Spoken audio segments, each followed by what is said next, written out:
국가 회고록을 통해 5.18은 폭동이라고 주장하고 계엄군의 시민 살상 행위도 부정했습니다. 빼앗은 장갑차를 끌고 와 국군을 죽이고 무기고에서 탈취한 총으로 국군을 사살한 행동을 3.1 운동과 같은 운동으로 부를 순 없다는 겁니다.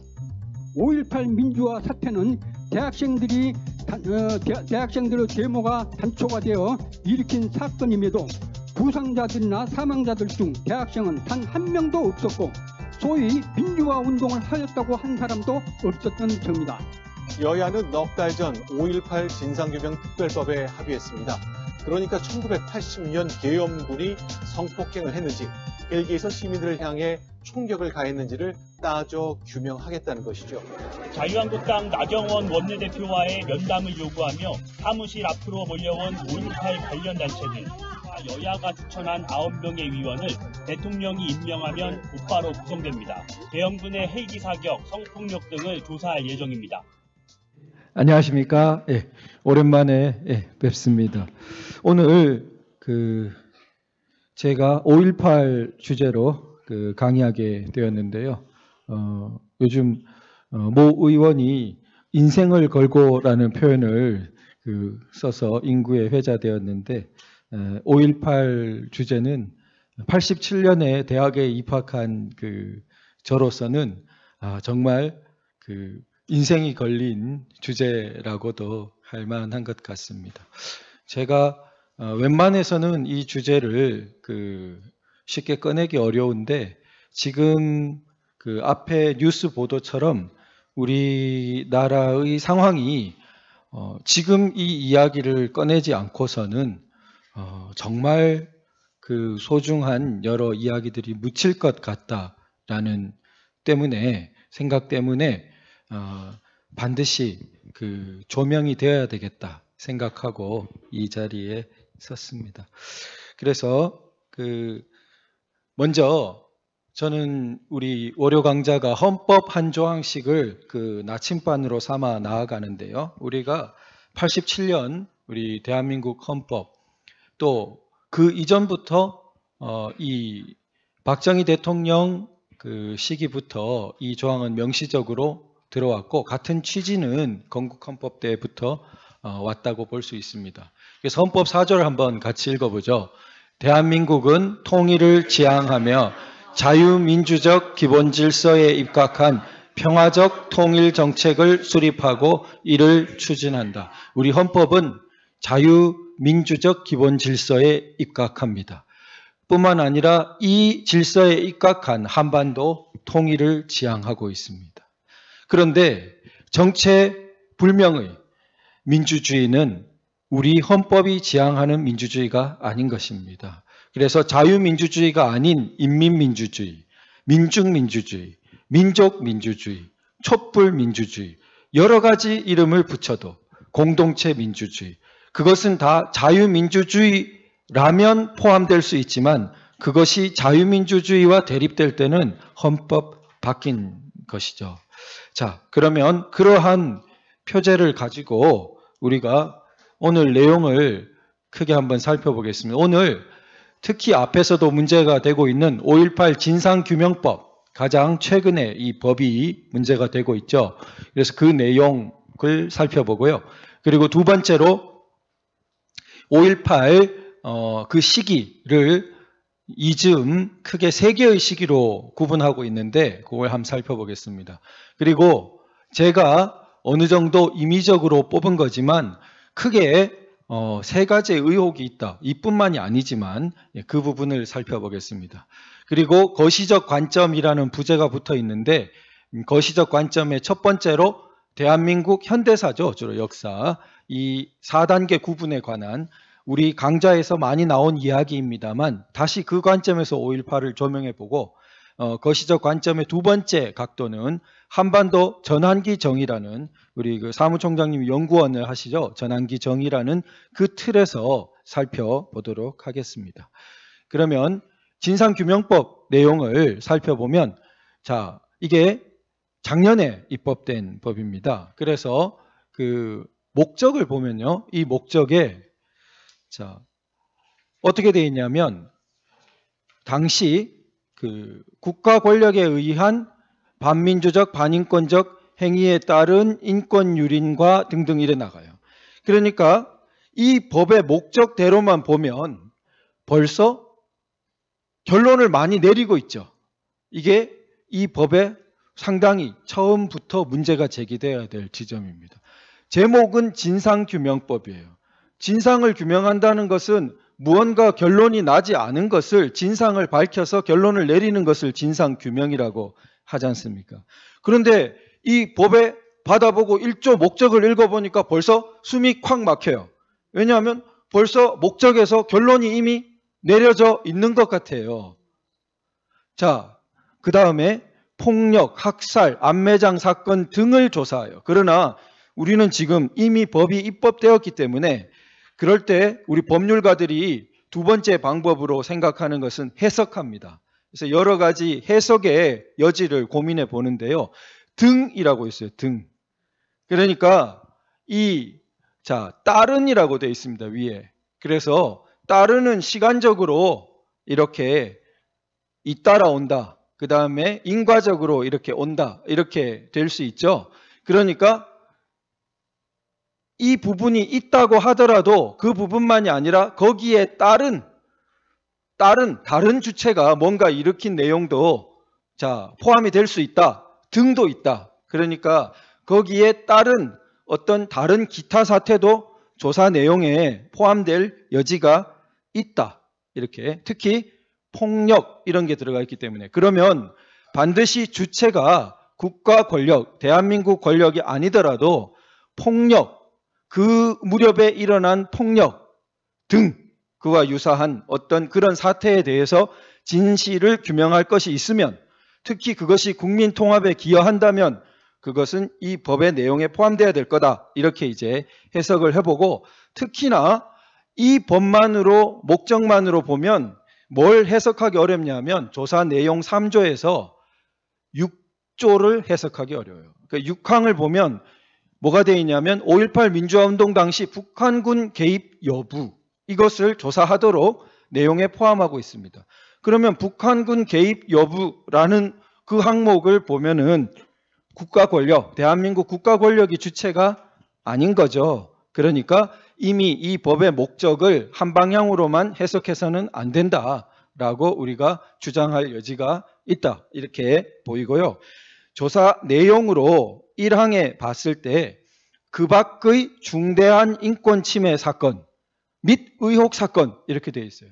그러니까 그 밖의 이 앞에서 말한 여러 가지 사망, 상해, 암매장 등 이쪽에서 주장하고 있는 것 외에도 중대한 인권 침해 내용이 있다면 조사 항목에 들어갈 수가 있고 여러 의혹 사건도 들어갈 여지가 있다. 이렇게 해석할 수 있고 2항에 보면은 발포 경위라고 되어 있어요.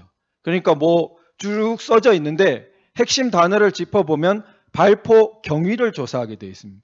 발포 경위라는 것은 경위는 앞뒤 전후 관계가 쭉 나와야 경위입니다. 그러니까 발포 그 시점만 현미경적으로 보는 것은 경위라는 말을 포함하지 못해요. 그러면 발포 이전부터 쭉 사태의 흐름을 봐야 발포의 경위라는 말에 부합하겠죠. 그러니까 그 전후에 어떤 내용이 있는지를 봐야겠다. 그렇게 되겠습니다. 그리고 그 7항에 보면 진상규명이 필요하다고 인정한 사건, 만약에 진상조사위원회가 인정하면 다른 내용도 포함하도록 하고 있습니다. 그러나 진상위원회는 정부가 상당히 주도할 수 있도록 이미 인적 구성이 그렇게 되어 있어요. 총 9명인데 국회의장 여당이죠. 추천 1명, 대통령 소속 정당이 4명, 이미 9명 중에 과반수를 정부의 성향에 가까운 분들이 이렇게 차지하도록 되어 있고 나머지가 4명이에요. 그 중에 자한당이 3명을 추천한 것입니다. 그렇게 된 거고 그보다 더 상임위원이 보면 위원장, 부위원장, 나머지 상임위원 1명, 3명으로 이루어지는 상임위원회가 큰데 역할이 이 중에 국회의장 추천이 상임위원회 1명, 대통령 쪽 정당이 1명, 그 외가 1명. 그러니까 여기서도 이미 3명 중에 2명은 확보되는 방향으로 이렇게 되어 있기 때문에 쉽게 조사위원회가 어떤 항목을 새로 설정하기 쉽지 않게 되어 있습니다. 그러나 만일 국민들의 각성이 많아지고 여러 가지 그 여론이 알려진다면 이런 것을 왜 포함하지 않느냐라고 위원회의 압박은 될 수 있겠죠. 자, 그 다음에 여러 가지 뭐 변호사직 여기에 이제 차교환 변호사님 같은 분이 해당되시기 때문에 추천되었는데 굉장히 음해가 많습니다. 그래서 그런 음해의 내용에 대해서 뒤에 또 살펴보도록 하겠습니다. 자, 그 다음에 상임위원회 부분이었고요. 두 번째 주제로 세계의 시기 부분에서 자 5.18은 그 전부터 맥락은 또 있죠. 그러나 딱 잘라서 거기부터 본다면 5월 18일에서 주로 5월 27일까지를 지칭합니다. 그런데 5월 27일은 이제 그 도청이 회복되는 때 그때를 5월 27일 아침 새벽으로 봅니다. 그러면은 이때 그러면 시기를 5월 21일까지 저 때가 뭐냐 하면 그 도청에 고립되어 있던 병력이 철수하는 마지막 시점이 저 시점입니다. 그 다음에 22일부터 25일까지는 군 병력은 전부 외곽에 있었고 그 광주 안은 군 병력이 없던 시기 저 때가 22, 25입니다. 26은 왜냐? 26은 최후 항쟁 뭐 이런 이야기가 되면서 그 무장 병력이라기보다 무장 인원이 도청과 인근 빌딩에 두 개 곳에 이렇게 그 장소를 잡고 있던 그때가 이틀간입니다. 그래서 그 한 3개 정도의 시기로 살펴볼 수 있다고 보입니다. 그 사망자 등의 상당수 대부분은 저 첫 번째 시기에서 일어난 것입니다. 자, 그 다음 제가 3대 의혹이라고 지금 든 부분을 이 부분이 우리 그 진상규명에는 명확하게 들어있지가 않아요. 그런데 제가 봤을 때 이 부분이 굉장히 그 중요하다 이렇게 보이는데 첫 번째가 그 교도소 공격, 두 번째가 그 조직적으로 굉장히 의심되는 무기고 탈취 상황, 그 다음 세 번째가 그 사망 원인에 대한 그런 3가지 영역입니다. 그래서 그 이 교도소 공격 부분은 제가 법률가로서 지금 5.18 재판에 대한 그 말씀을 드려야 되는데 자 95년경 무렵에 그 5.18 재판 논란이 많습니다. 많은데 일단은 내려진 재판이기 때문에 그것을 마구 무시할 수는 없습니다. 법률가로 입장에서는. 그러나 이게 항상 법원에 대법원까지 간 그 재판이라 하더라도 재심이 되는 경우가 특히 정치적 성격의 그 재판 경우에는 많았죠. 소위 그 문재인 그 정부에 해당하는 흐름에서 더욱 많았습니다. 재심이라는 것이. 그러니까 재판이 비록 대법원까지 갔었더라도 재심의 여지가 있는 것이기 때문에 그것을 완전히 영원한 결론으로 볼 수 없다는 부분이 있고요.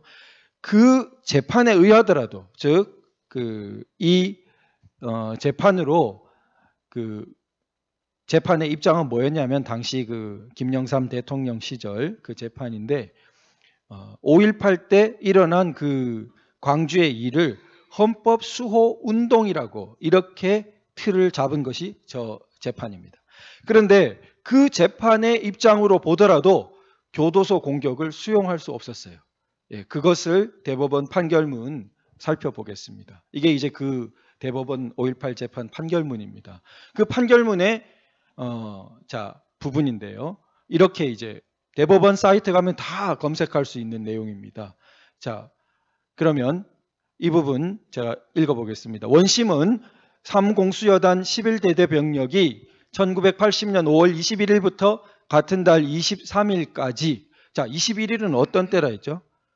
무장 병력이 광주에서 심한 공격을 받고 떠나게 되는 그 날이 21일입니다.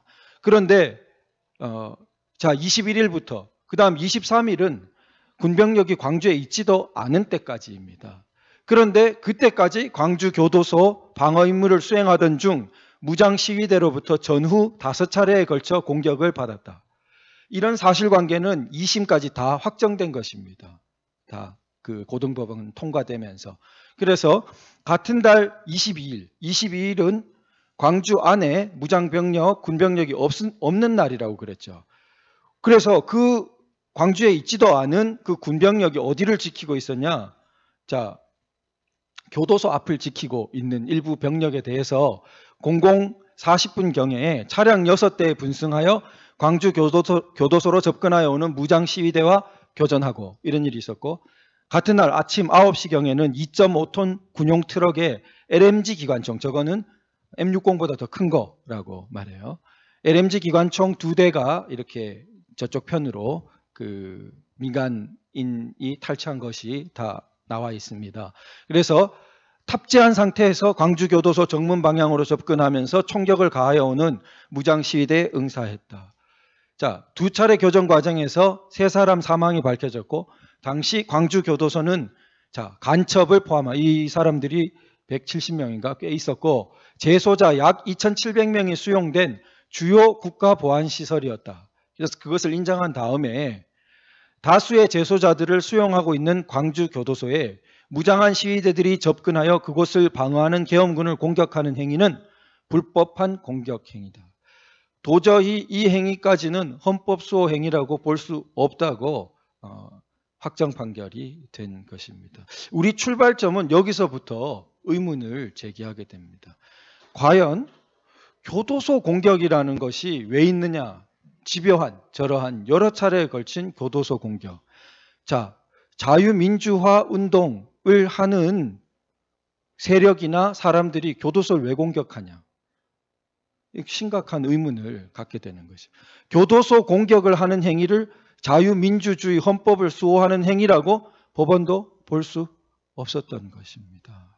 그래서 분명히 5월 18일부터 5월 27일 사이에 있었던 일 중에 자유민주주의 헌법 수호 운동과는 관계없는, 그렇게 연결짓기 어려운 행위가 있었다고 봐야지, 그런 행위가 전무하다고 보는 것은 안 된다는 거예요.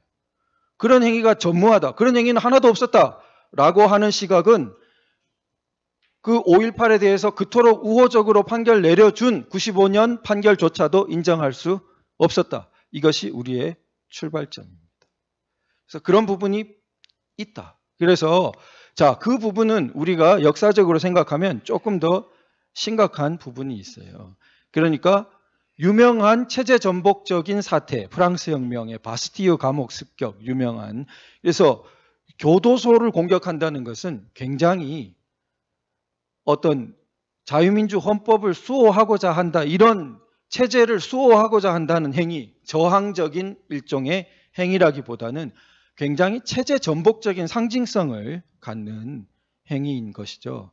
그래서 이 부분을 그냥 길목이라고 해서 공격하냐, 길목이라고 해서 공격했다고 보기에는 너무 집요하고 교도소 정면으로 가서 자꾸 충돌하는 것이 역사적 기록으로 남아있다. 이 부분이 굉장히 주목받지 못했죠.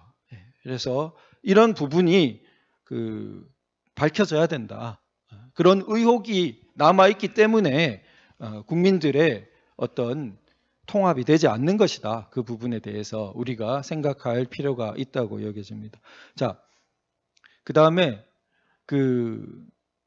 이 전두환 회고록 1권, 이 부분이 판매 배포 금지 가처분이 됐는데, 자, 이 회고록의 몇 부분을 제가 인용할 텐데요. 가처분의 이유에서 여러 가지 드는 것 중에 95년 저때 수사 기록을 인용하고 있는 것을 가처분의 이유로 들고 있다고 합니다. 그건 굉장히 우리가 생각해 볼 지점이에요. 지금 사회적으로 그나마 조사를 해서 준거점으로 삼고 있는 것이 저때 95년 수사와 재판 기록들입니다. 만약 그 수사와 재판 기록들의 어떤 부분은 인용할 수 있고 어떤 부분은 인용할 수 없다를 누가 마음대로 결정하는 거죠. 굉장히 심각한 일이죠. 그것은 유네스코 세계문화유산으로 다 등록됐어요. 5.18 재단에 의해서. 기록유산으로 등록까지 되어서 재판 수사기록 전체가 등록된 기록유산인데 그럼 그중에 일부를 따쓰는 것이 금지 가처분의 이유가 된다? 굉장히 수긍하기 어려운, 제가 판결문을 직접 보진 않고 전해 들은 이 문헌을 통해 본 거지만 굉장히 납득하기 어렵다. 그렇게 생각됩니다. 자, 그 중에 어떤 게 있냐면, 자, 진술조서, 저런 말들은 다 수사기록에 있는 겁니다. 수사기록, 그리고 재판에서 참고가 되는 거죠. 재판 기록으로 제출되기도 하고 그렇습니다. 전교사, 당시 광주 쪽에 있던 전투발전부장, 상당히 고위급 장교인 김순현이라는 분이 자, 어떻게 진술했냐. 저가 당시 보고를 받기로 자, 무장시위대가 교도소를 공격해서 그 부상을 당하기도 했다. 그런데 무전기를 통해 북괴가 광주에 있는 수개의 고정간첩망에 광주 교도소를 습격하여 해방을 시키라는 요지의 지령을 내리는 것을 수차 들었으며, 이 사람은 전에 들었다고 표현하지 않았습니다. 자기가 들었다고 표현했습니다. 자기의 직접 경험이에요. 그래서 그 소위 증거 가치가 전해 들은 전문 진술이라는 건 증거 가치가 굉장히 떨어집니다. 근데 이 사람은 지금 자기가 들은 거를 이야기해요. 그 무전 내용을 직접 들은 것으로. 그래서 그때 이게 불순 세력이 개입되어 있구나 하는 생각을 하였다. 자, 그러면 그분이 95년도에 진술한 것입니다.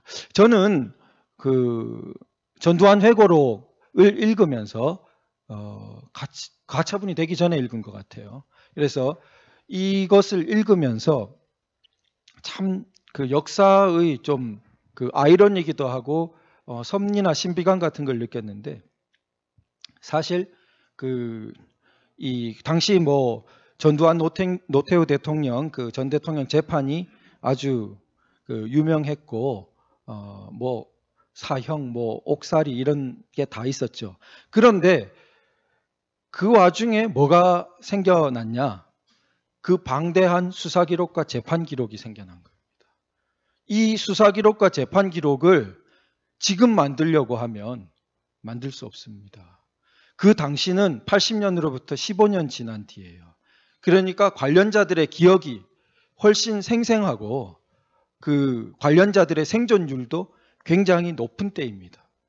그때에 10몇만 쪽이라는 방대한 수사 재판 기록이 축적된 것입니다. 바꿀 수 없어요. 앞으로도 그것은 후대의 사람들이 계속 그 자료를 볼 수 있는 것입니다. 누가 불태우지 않는다면. 기록유산 등재까지 됐죠. 이건 엄청난 기록입니다. 근데 그 기록이 재판이 없었으면 안 생겨나요. 그 재판이 없었으면. 재판이 있었기 때문에 생긴 것입니다.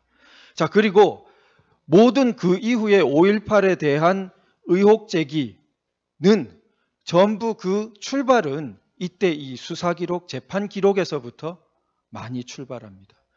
그러니까 그 전까지는 뭔가 참고할 만한 조직적인 이 참고 자료가 너무나 부족했어요.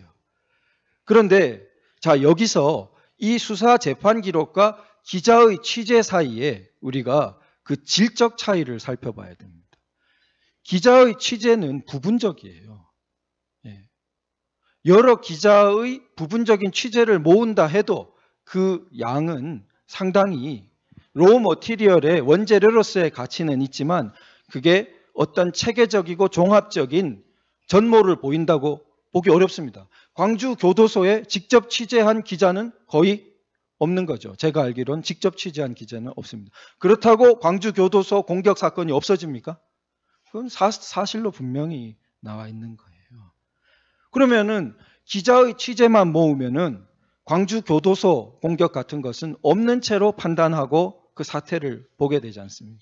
그래서 그 기자, 기사 이런 부분에만 의지해서 5.18을 보는 것은 부분적인 시각이고 전체를 보지 못할 수가 있다. 그래서 이 수사 재판 기록이 방대하게 축적되어 있다는 가치를 우리가 봐야 된다. 그리고 이 앞서도 국회 청문회 88년, 9년 이런 때 있던 그런 때 통해서도 원자료가 많이 증언들이 축적됐고 앞으로 제가 오늘 강의에서 보여드리겠지만 그 내용을 통해서 새로운 연구가 또 많이 이루어지고 있고 전부 공개되어 있습니다. 전남대 5.18 뭐 이렇게 그 온라인에 공개되어 있는 자료들입니다. 자, 그 다음 두 번째 큰 의혹 부분. 그 두 번째 의혹 부분은 어디서부터 시작하면 하냐 바로 무기고 1위로 넘어가지 않습니다. 5월 21일 상황인데요. 5월 21일 아침 저 상황이 굉장히 많은 사람들이 의문을 제기하는 상황입니다.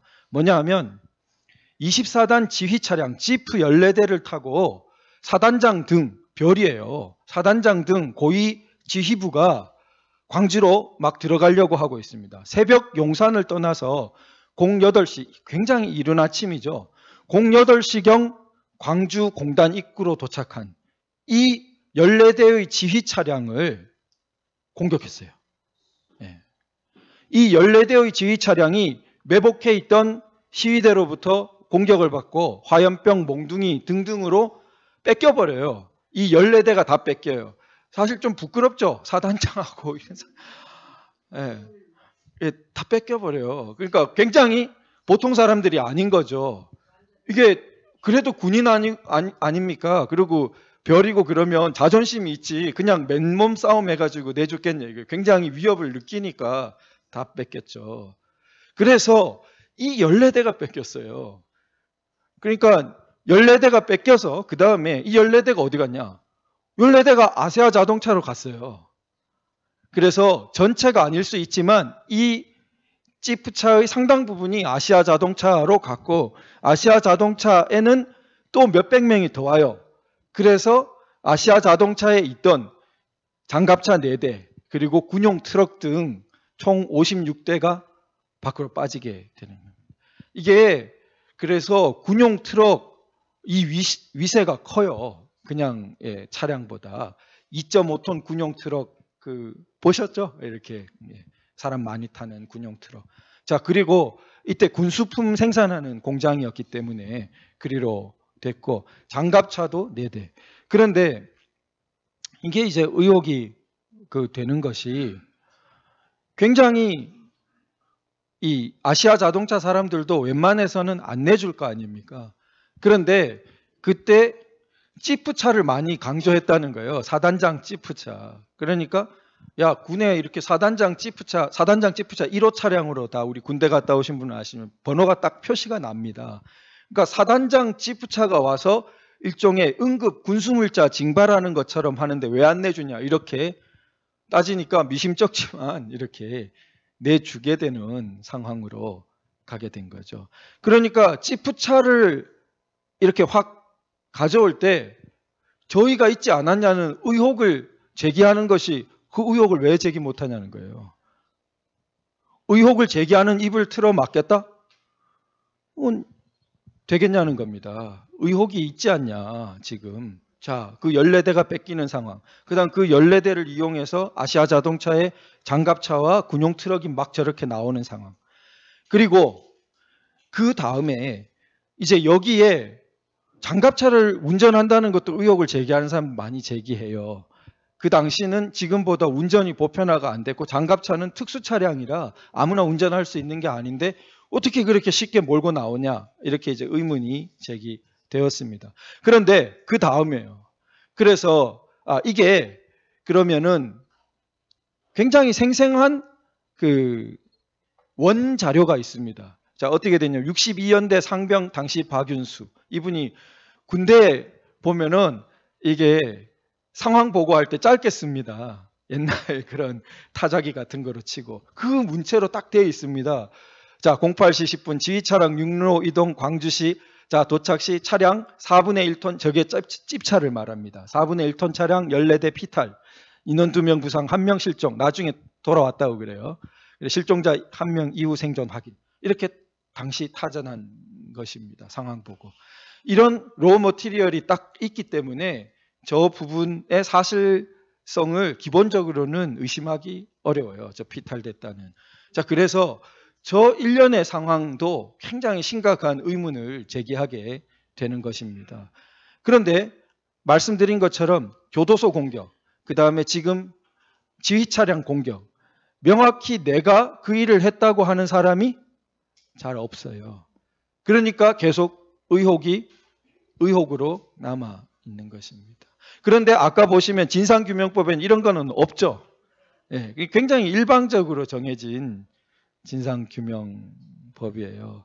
자, 그래서 진정한 진상규명의 목적이라면 이 큰 의혹들을 배제하고 진상규명이라는 것은 안 된다라는 거죠. 자, 그러면 그 다음에 어떻게 됐냐?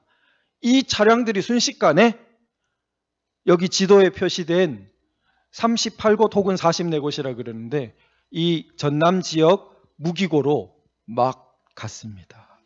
그래서 이 무기고에서 그날 오후까지 이게 확 수천 정의 무기가 그래서 탈취됩니다. 그래서 이런 부분이 굉장히 의문을 낳는 것이죠. 이게 과연 만약에 준비를 하지 않았다면, 준비한 사람이 없었다면 이렇게 될까? 이 무기고는 보통 사람이 알기 어렵다고 해요. 위치를. 그런데 한두 곳도 아니고 거의 전부라는 거죠. 이게 2개 연대 분량이라고 합니다. 총이 약 5,000정 그러면은 엄청난 양의 무기가 풀린 거예요. 자, 그 대목을 자료들을 보겠습니다. 그래서 이게 이제 질주에 갔다 이런 부분을 쓰고 있는데 이 안성옥 이렇게 된 분은 지금 주로 전남대 온라인 자료실에 다 증언이 남아 있는 분들이에요. 이거를 사학자 박사이신데 김대령이란 분이 5.18 연구가시죠. 원래 역사 석사를 하고 신학으로 박사 PhD를 하신데 미국에 거주하시는 거로 알려져 있고 구할 수 있는 책입니다. 이것은 그래서 서점에서 다 사실 수 있는 책인데 그 책의 2권 역사로서의 5.18인가 제목이 그렇죠. 그 2권에 인용되어 있어요. 그러면은 제가 화순에 대한 여러 다른 사람들의 얘기를 지금 모아 봅니다. 안성옥이란 분은 이렇게 말해요. 그게 쭉 연결돼요. 근데 자, 우리가 차를 타고 돌아다니는데 오후 2, 3시경 다른 사람들이 총을 들고 있었다. 이미 있었어요. 우리는 지원동 다리에서 카빈 M1 67자루를 받고 다시 총을 구하기 위해 화순으로 갔다.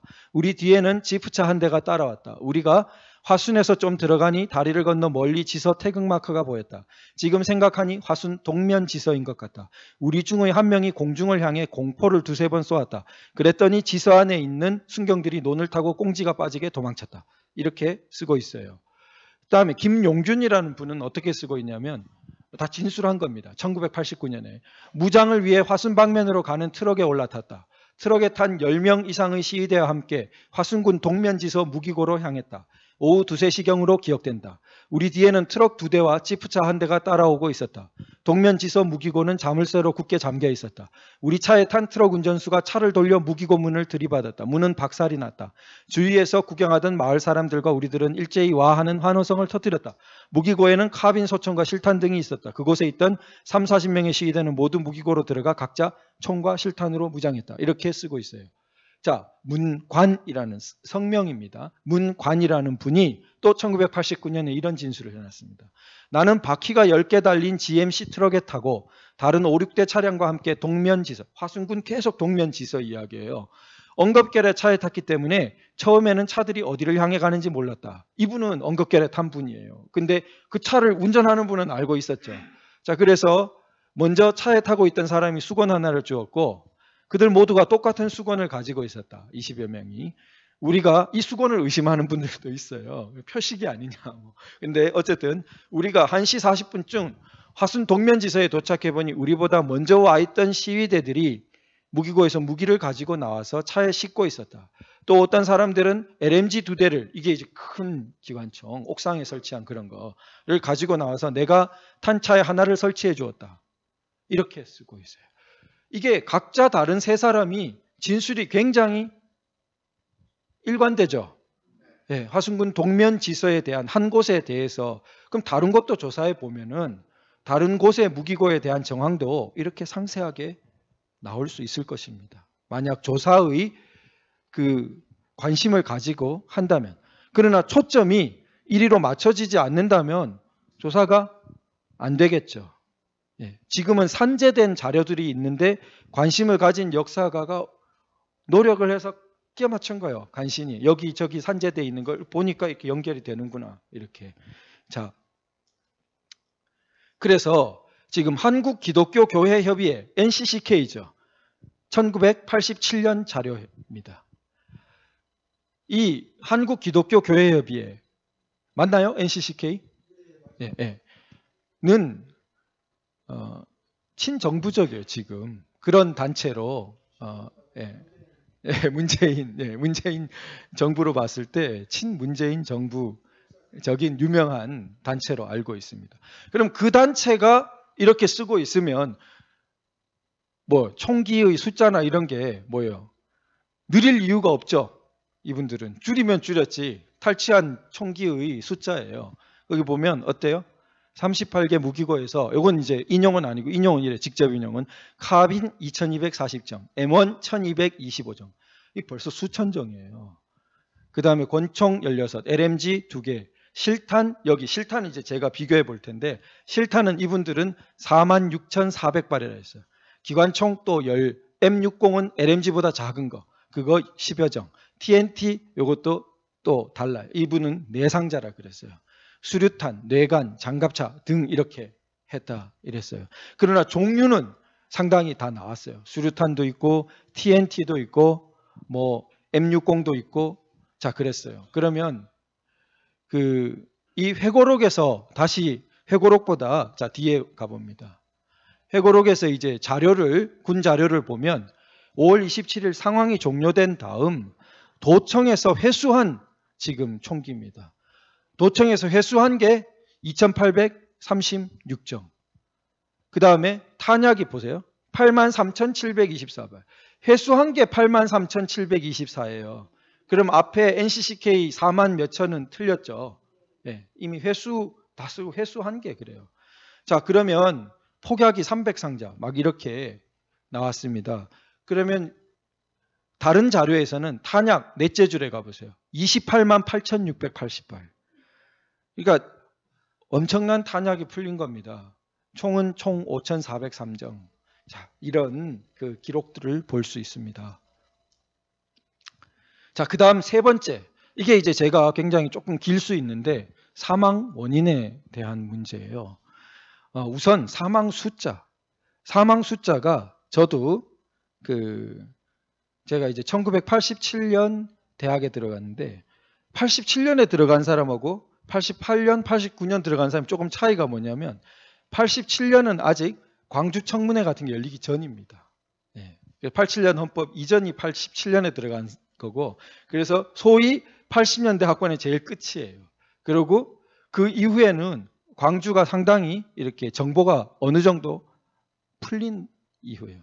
그러니까 저 같은 경우에는 고등학생이 생짜 아무것도 모르다가 이제 대학에 딱 들어가니까 황석영 책 같은 게 이렇게 딱 나오는 그런 이제 세대에 해당됩니다. 유명한 황석영 씨의 뭐 죽음을 넘어 시대의 어둠을 넘어라는 그 책에 보면 온갖 잔인한 장면과 2,000명 이상의 막 사망자 이런 게 다 막 그런데 순진한 대학 1학년생은 어떻게 했을까요?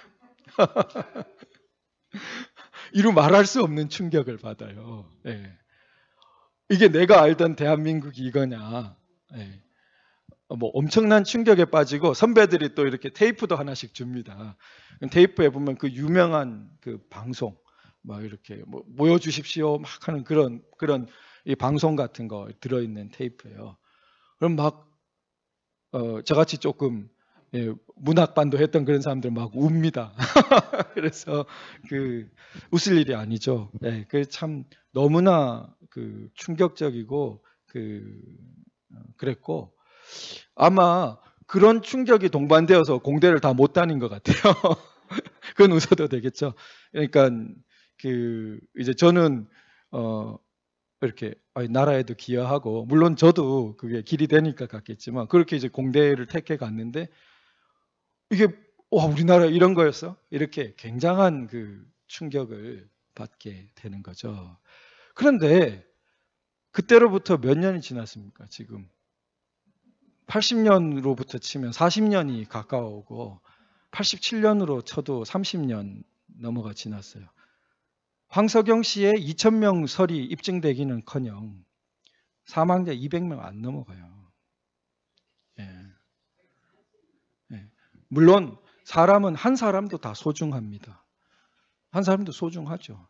그러나 근거 없이 그런 숫자를 함부로 말하는 것은 책임 있는 태도가 전혀 아니죠. 예. 그리고 그 내에 묘사되었던 세부적인 정황, 과연 무엇을 근거로 그런 끔찍한 온갖 행위들의 정황을, 그걸 소설이 아니에요. 그 사람 소설가지만 그 책은 소설이라고 쓴 게 아니거든요. 실화라고 쓴 것입니다. 예. 다 실화로 받아들이고 봤던 것이고요. 자, 그래서 이 부분에서 많은 사람들이 문제를 제기하지만 사망자 숫자가 늘질 않아요. 200명 이상 거의. 자, 수십 년 동안. 그럼 뭘 말하냐? 그러니까 거꾸로 어떤 이야기가 나왔습니까? 자꾸 나온 이야기가 안매장지가 있다고 자꾸 나와요. 그런데 안매장지가 있다고 해도 무연고자가 그렇게 많은가라고 밖에 할 수가 없잖아요. 연고자가 있으면 그 신고가 온갖 유공자 포상도 하는데 연고자가 있으면 신고가 돼야겠죠. 그러면은 신고된 사람은 200을 못 넘어요. 그러면은 2,000명이 입증되려면 무연고자가 1,800명이 돼야 되잖아요. 도저히 상식적으로 그 숫자는 받아들일 수 없는 숫자가 되는. 그래서 이 숫자 부분에서 이미 170 이야기는 80년대 중반부터 나왔는데 저 숫자는 조금 늘어서 나중에 200 가까이 가는 것 같아요. 전체 저거는 군경 숫자까지 포함한 겁니다. 그래서 군경 수십 명을 포함해서 이걸 못 넘고 있다. 수십 년 동안. 한국 전쟁 같은 엄청난 정말 사람 희생 숫자하고 그런 것도 약 40년이 지난 뒤면은 90년이에요. 우리가 90년 때 한국 전쟁에 대해서 어느 정도 금기가 남아 있었습니다.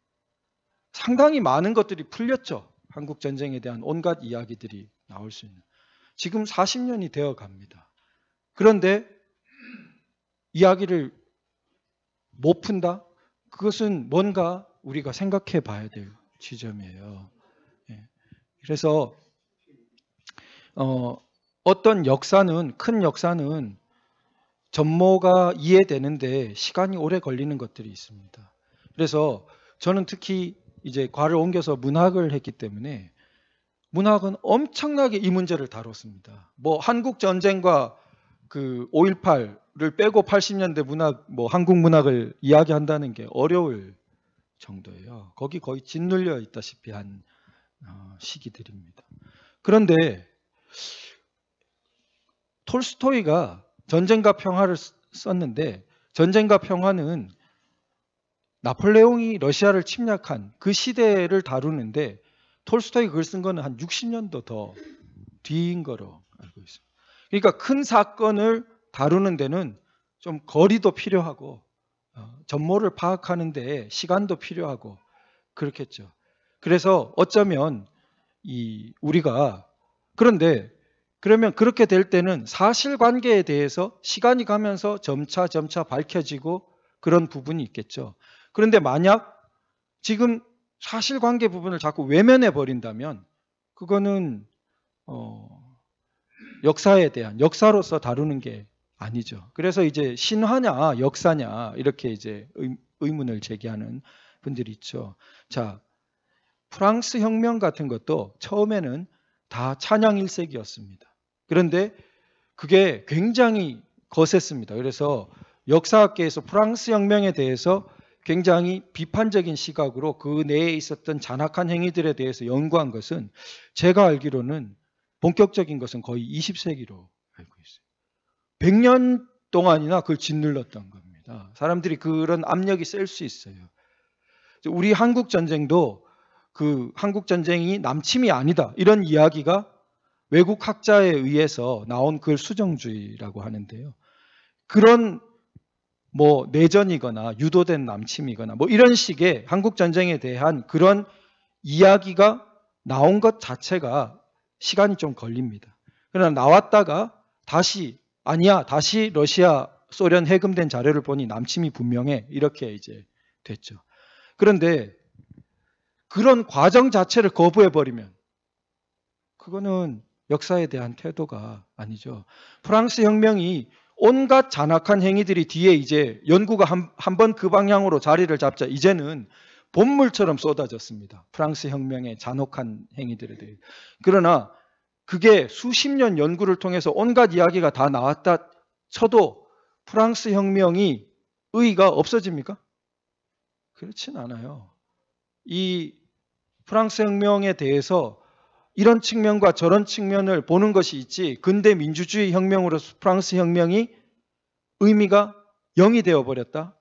그건 그렇지는 않다는 겁니다. 자, 그런데 우리 이 사망 이때를 보면은요. 아까 역시 말씀드린 NCCK 자료예요. 그리고 87년 근접해 있는 자료예요. 그때 자 군인 사망자 22명, 그러면 민간인 사망자 144명 중에 운전사고가 32명이라 했어요. 지금 144명 중에 운전사고가 32명이라고 NCCK가 저렇게 87년에 해놓은 겁니다. 그 다음에 시민군에 의한 사망이 15명, 이때도 벌써 이런 이야기가 있었던 것입니다. 자, 그런데 그 다음 자료, 김수영이라는 사람에 의해 88년 진술된 체록된 건데요. 자, 소위 시민군 그 사망 정황을 이 사람이 진술하고 있습니다. 보시죠. 광주은행 반대편에 위치한 자, 이 최이천 이비인 후과 앞에서 청년이 총을 나눠줘 놔도 실탄 5발과 카빈총을 받았다. 광주은행 앞에서 총 조작 중 오발 사고가 나서 고등학생 한 명이 어깨 축지에 총을 맞고 죽었다. 이때부터 자, 오발 사고라고 그랬죠? 네, 명확히 오발 사고라고 말하고 있습니다. 이때부터 사람들이 총구는 하늘로 라고 외쳤는데 지나가던 찌푸차 위에서 또 오발 사고가 나서 차에 탔던 학생이 어깨에 총을 맞았다. 자, 이 오발 사고 나기 쉽습니다. 우리 군대 경험 있는 분들은 아시겠지만 총기 그렇게 함부로 할 수 있는 게 자칫하면 오발 사고 나기 때문에 그래서 유명한 게 이제 사격 훈련하기 전에 엄청나게 얼차려를 기합을 줘서 정신 번쩍 들게 해가지고 딴 생각 못하게 해서 한다는, 그러지 않으면 흔히 사고가 나기 때문에 한다는. 그러나 이때 저 상황에 그게 있겠냐는 겁니다. 그런 지금 상황이. 그러니까 오발 사고가 굉장히 나기 쉬운 상황이에요. 정황이. 자, 그다음에 85년 자료를 보면 사망자 164명. 이게 95년에 가도 중앙지검 조사 때 166명. 큰 차이가 나지 않아요. 자, 그래서 이때 그 학생 일반 민간인 152명 중 총상 사망자가 116명인데 총상이 아닌 것도 있어요. 그래서 그 타박상 등등이 있는데 이것을 흔히 이제 계엄군에 의한 것으로 조금 상당히 의문이 있는 부분인데요. 그 부분 뒤에 살펴보도록 하고, 자, 총상 사망자가 76.3%인데 그 중에 36명이 M16, 79명이 소위 카빈 M1 등으로 총상이다. 이렇게 이 숫자가 조금씩 변합니다. 그런데 요게 중요한 것은 M16을 소위 계엄군 쪽이 갖고 있었고 그 무기고에서 풀린 것은 카빈과 M1이기 때문에 그래요. 그러면 저게 어떻게 구분되냐?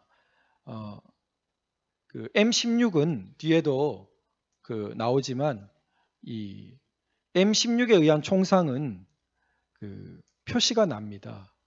어떠냐면 M16은 지금 의사가 쓴 걸 보면 사입구와 둘째 줄에 보면 사출구의 크기가 상당한 차이가 있으며 이게 M16 탄환 의 M16의 표지예요. M16은 소위 그 총기 내에서 나선이 이렇게 그어져 있습니다. 내에. 그래서 군 경험 있으시면 다 배우시겠지만 이게 총 탄환이 그래서 안에서 이렇게 돌면서 나옵니다. 그래서 그냥 날아가지 않고 이렇게 굉장히 살상력이 커요. 그러니까 빙 돌면서 날아갑니다. 그러니까 어떠한 효과를 일으키냐, 어떤 물체에 부딪혀서 뚫고 가면 그냥 직선으로 가는 게 아니라 들어갈 때의 입구와 나올 때의 입구가 큰 차이가 생겨요. 돌면서 뚫길 때문에. 그래서 M16으로 사망한 이 시체는 굉장히 표시가 나는 것입니다. 그걸 말하고 있는 거예요. 그런 거나 아니면 사입구만 확인되고 사출구는 확인이 되지 않는 이 경우는 어떻습니까? 뒤로는 안 나왔지만 안에서 큰 파열을 일으키고 탄환이 안에 머물고 있다고 추정될 수 있겠죠. 그러니까 M16에 의한 사체로 판단. 이게 그 80년 현장에서 전남대 병원 의사가 적는 겁니다. 사인이 거기에 적힌 진료 같은 것들이 기록으로 있는 거예요. 자, 그러면 이분이 뭐라 합니까? 압력 주문 그런 것은 없습니다. 제가 알고 있는 한도에. 그래요. 자, 그 다음에 사인에 대한 판단은 전적으로 담당 의사가 하였습니다. 또 다른 전남대 의대 교수, 사체 검시 참여. 이것은 어느 정도의 질서만 있는 곳이면 사체 검시를 하게 돼 있기 때문에 사망 원인을. 사망 진단서를 발급하려면 의사가 이렇게 사망 원인도 체크해야 되고 그러기 때문에 이런 일이 생기고 그 자료가 남아 있는 것입니다. 자, 그런데 이 카빈이냐 M16이냐 이 숫자가 뒤에 바뀌는데요. 이걸 보시죠. 이게 처음에는 85년 자료에는 M16 사망자가 29명이었다가 88년에는 45명, 또 그 다음 몇 달 뒤에는 98명, 95년에는 또 96명 이렇게 바뀌었어요. 예, 그러니까 이게 사실은 이게 좀 조사가 필요한 부분이죠. 그래서 제가 사망 원인이라는 큰 항목을 잡은 겁니다. 이게 사망 원인이 그렇게 왔다 갔다 할 수 있는 게 아니라고 지금 과학적으로 나오는 거라고 말씀드렸지 않습니까? 그리고 사체 진단처럼 의사가 해놓은 것이 있으면 굉장히 정확한 거라고 봐야 된다는 거죠. 그런데 왜 이렇게 아주 큰 차이로 바뀌냐?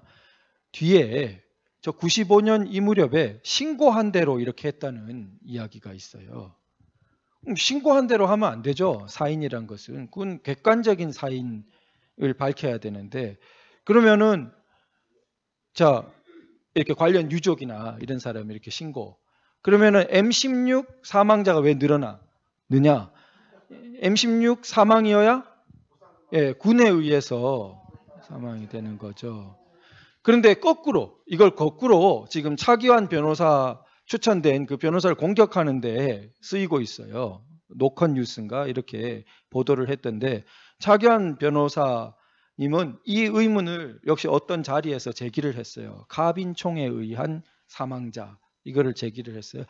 그랬더니 그것을 가지고 막 그 왜곡한다면서 말하면서 어떤 얘기를 하냐면 24단이 그 카빈총을 갖고 있었다라는 그 기사는 주장을 해요. 지금 최신 기사인데 이건 굉장히 확인이 필요한 부분이에요. 그 기자분이 얼마나 확인을 해보고 썼는지 모르겠어요. 당시 그 광주로 내려간 24단이 카빈총을 줬다? 군부대가? 이게 M16이 굉장히 개량된 총입니다. 카빈총은 6.25 때도 썼다고 하나 뭐 옛날 총이에요. 그러면은 그렇게 내려가는데 거기다가 카빈총을 줬다. 굉장히 의문스러운데 어쨌든 기사는 그래서 24단도 카빈총을 일부 갖고 있었는데 뭔 소리냐 뭐 이렇게 써놓았고 그 다음에 또 하나는 어떤 얘기를 했냐 하면은 이분은 이제 앞부분을 오히려 얘기한 거예요. 그 M16 저 29명 저게 사실은 저때 85년 이래가지고 아직 군부 정권이기 때문에 M16에 죽었다 하면은 막 군에 대항하다가 죽은 게 되고 카빈에 죽었다 하면 그냥 뭐 사고로 죽었네 하니까 이게 불이익을 받을까봐 우려해서 사람들이 숨기고 이렇게 신고를 했기 때문에 그게 왜곡된 숫자다. 이렇게 이제 기사는 썼어요. 저는 그 자의적으로 판단할 게 아니라 사망 진단서 하는 그 아까 검시한 의사들의 기록이 있지 않냐, 그걸 말씀드리고 싶어요. 의사들의 검시 기록이 몇 명이 있는지를 잘 모르겠어요. 그런데 이렇게 국민적 통합을 외치는 이 의혹이 문제되고 하는 주제라면 굉장히 객관적인 자료인 의사의 검시 자료로 몇 명의 원인이 이런지는 그거야말로 진상규명해서 해야 되는 것 아닙니까? 1차적으로. 그럼 강력히 그걸 말씀드리고 싶어요. 그런 걸 하지 않은 채로 카빈총에 의한 사망 숫자의 문제를 지적하는 차기환 변호사님을 함부로 아니 그런 일을 왜곡하다니 하면서 오히려 막 악랄한 사람으로 몰아간다는 것은 그거는 문명적인 원리가 아니죠. 우리 법치국가와 자유민주주의 이 보편적인 원리라고 볼 수가 없다, 그런 생각이 듭니다. 자, 그래서 그 부분 좀 받고 이 부분이 심각한 지점까지 가 있어요. 자, 제가 이 책을 보여드리는데 이것은 초등학교 5, 6학년 교재라고 명시되어 있는 책이에요. 5.18 민주화 운동, 5.18 기념재단이 냈습니다. 자, 그런데 이 책에 어떤 내용이 나오냐 하면, 자, 저게 이제 36페이지에 저기 작아서 잘 안 보이시는데 여기 이렇게 나오는데 사례 2를 보면 용기 있는 죽음을 맞이한 광주상고 1학년 문재학 학생 이렇게 되어 있어요. 자, 그래서 거기 내용을 읽어보면요. 제가 읽어드릴게요. 문재학은 도청 안에서 다친 분들을 돌보는 활동을 했어요. 그는 부모님에게 이렇게 말했어요. 얼마나 많은 시민들이 죽었는데 집에 돌아가 편히 잠잘 수 있겠어요. 도청에 남아 심부름이라도 해야 합니다. 조금 있다 집으로 갈 테니 걱정 말고 돌아가세요. 자, 근데 하지만 그는 부모님과의 약속을 지키지 못하고 계엄군의 진압 작전 때에 죽음을 당했어요. 이렇게 썼습니다. 계엄군의, 근데 이 표현도 상당히 제가 보면은 굉장히 의미가 있는 표현이에요. 계엄군에 의해 죽음을 맞았습니다. 이렇게 안 썼어요. 계엄군의 진압 작전 때에 죽음을 당했어요. 이렇게 썼어요. 제가 이제 그 다음을 알려드리겠습니다. 이게 바로 계엄군 진압 작전이라는 게 3기에 해당되는 26, 27일 그 부분이에요. 제가 1기, 2기, 3기 말씀드렸던. 자, 그 시기를 지금 김대령 박사가 전남대에 그 자료를 통해서 공개된 자료입니다. 증언 체록돼 있고 한 걸 통해서 연구했어요. 그래서 연구 결론은 제가 따라가면서 말씀드릴게요. 자, 그러면 요 작아서 안 보이실 텐데 제가 말씀드릴게요. 그 상황시를 제외한 도청 내 모든 전등을 소등한 상태였어요. 이게 이제 4시 이 무렵입니다. 자, 그러면 2층에서는 아무것도 보이지 않았다. 윤석루 기동타격대 대장이 윤석루 이 사람 19세예요. 많이겠죠. 사격 명령을 내렸으나 총을 어디다 대고 쏘라는 것인지 대원들이 몰라 사실상의 난사 명령이 되었다. 기동타격대 제7조 조장 김태찬 당시 19세입니다. 자, 이 19세 이 사람이 체록을 해놓은 게 밑에 이렇게 진술로 이어져요. 자, 그 진술에 이렇게 갑니다. 옆에 애에게 말했다. 야, 총탄이 안 나가야. 그럼 이리 줘봐라. 그 애는 내 총을 점검했다. 야, 임마, 총탄이 2알 박혔잖아. 그러고는 내게 총을 넘겨주었다. 총을 쏘는데 그 녀석이 옆에서 픽 쓰러졌다. 처음에는 장난인 줄 알았다. 야, 임마, 얼른 일어나야. 몸을 만지니까 따뜻한 피가 흘러내렸다. 방금 전까지 나하고 장난치던 애가 죽으니까 정말 그때서야 죽음이라는 게 실감이 났다. 옆에서 죽자 살아야 되겠다는 생각도 났고 아니면 이성을 잃었다거나 할까. 그때부턴 무조건 갈기기 시작했다. 그랬어요. 이때 무조건 갈기기 시작했다. 그 방향이 어디냐? 분수대 방향이에요. 도청 광장 쪽 앞을 향하는. 당연히 그리로 대규모 계엄군이 진압작전을 할 거라고 생각하고 있었어요. 그러나 실제는 어떻게 했냐? 특공조가 소리 나지 않게 뒷문을 넘어가서 제압했습니다. 그건 뭐 움직일 수 없는 사실이에요. 정문 쪽으로 접근한 계엄 부대는 없습니다. 특공 부대가 도청 뒷문을 넘어간 부대, 양 빌딩으로 한 부대씩 그렇게 특공 작전을 펼쳐서 상황이 종료된 것입니다. 자, 그런 상황인데 지금 앞으로 갈기면 그게 이게 김대령 박사가 주로 지금 최신 책인데 문재인과 전두환의 5.18 역사 전쟁이라고 그 구글의 이북으로 나와 있습니다. 그래서 여기서 밝히고 있는데 그렇게 쏘면은 분수대 그 광장 앞쪽에 사람들을 배치해 놓은 겁니다.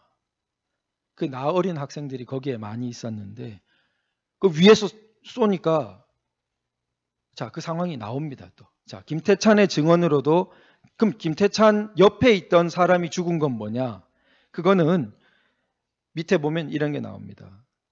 16세 청소년 구성회가 아래층에서 위층 쪽으로 총을 쏘았고 광주 운동권 김영철이 민원실에서 2발의 오발탄을 쏜 것도 2층에서 한 명의 무장 시민이 총상을 입은 원인이었을 것이다. 이렇게 추정하고 있는데 도청 안내에서도 이렇게 막 오발이나 이게 날아가서 다치기도 하는데 그 상황이 또 제가 다 소개드리지 못하지만 막 그 적혀 있습니다. 진술 등을 통해서.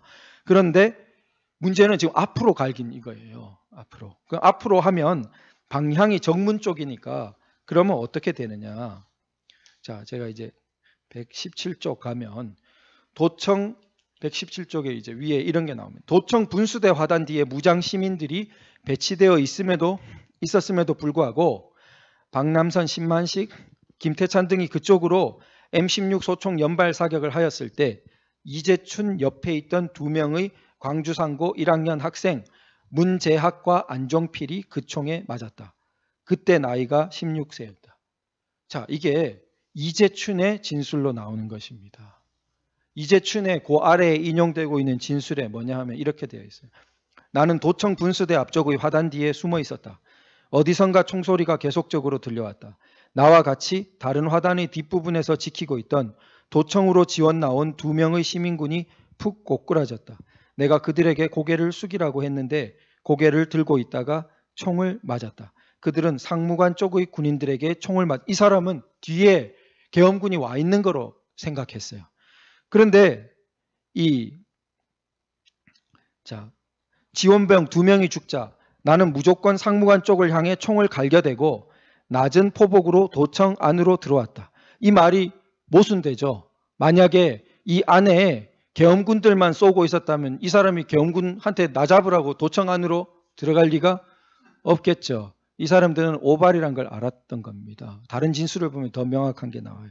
그래서 이때 아직 도청 안에도 상무관 쪽에도 무장 시민들만 있었던 것입니다. 그래서 이 그 부분이 제가 소개드리는 사례 말고도 여러 사례가 이 책에는 나와 있습니다. 그래서 그 분수대 주변에서 죽은 이때 총 15명인가 이렇게 발견되고 하는데요. 그 분수대 주변 9명인가 그렇고 해요. 그 사람들이 그 카빈이냐 뭐 M16이냐 이거는 구분이 덜 되겠죠. 이때는 M16을 다량 갖고 있었습니다. 도청 내에 민간인이. 그래서 그런데 도청 내에 민간인이 실탄이 없었다. 이런 주장을 할 수 있게 하는 오해의 그 여지를 주는 게 있어요. 그게 어떻게 생기느냐부터 한번 그건 실탄이 있었는데 자, 실탄이 없다고 할 수 있느냐? 자, 144페이지에 가면 역시 이재춘의 진술인데 이런 게 있습니다. 그 다음 페이지네요. 위성삼의 진술. 이 위성삼이라는 사람은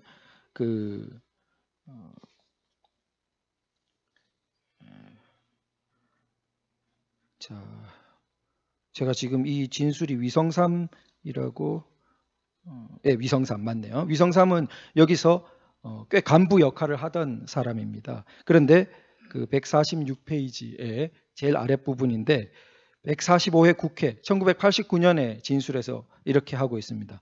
그런데 그때 고마운 것이 경상도 말시의 군인인데 저희들이 그때 탄약을 소지했었는데 탄약을 빼라고 했습니다. 이것을 빼지 않으면 쟤네들한테 맞는다. 그런 사람들도 있었습니다. 그러니까 그때 이제 일종의 체포를 해서 이렇게 줄 세워서 보낼 때 탄약을 빼라 한 거예요. 이 사람이. 이 증언하고 있지 않습니까? 탄약을 왜 빼라 했겠어요? 탄약을 들고 있는 채로 거기 수사를 받으면 너 총 쐈지. 현장에서 사람 죽였지. 이렇게 몰릴 수 있지 않습니까? 탄약을 빼고 가면은 난 빈총만 들고 있었어요. 지금 군인이 그랬다고 이 사람 국회에서 말하고 있지 않습니까? 그게 계엄군의 태도였어요.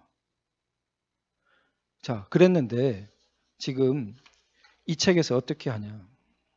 이 책에 아까 다시 돌아가 볼게요.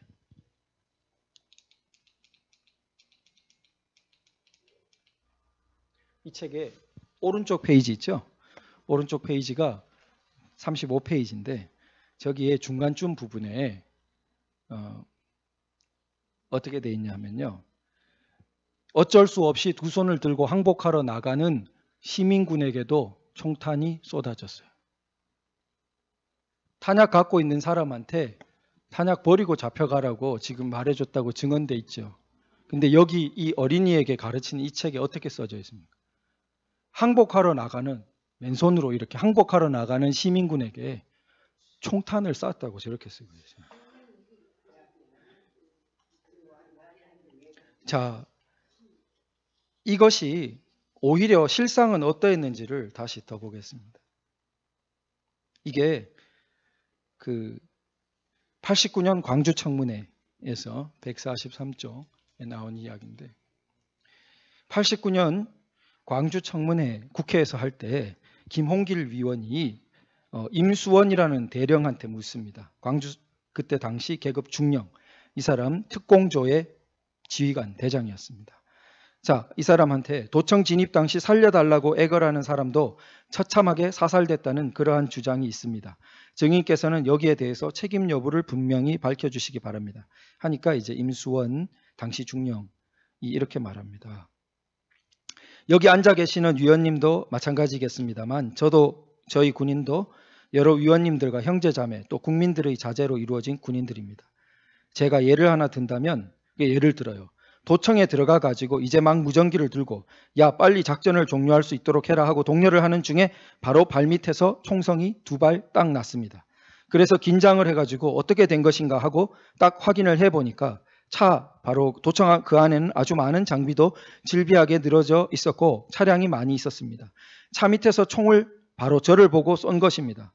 그래서 확인을 해서 딱 보니까 그 밑에 한 사람이 한 시민군이 철모에 기동타격대장이라는 그런 직책을 표시해가지고 총을 들고 그렇게 붙잡혔습니다.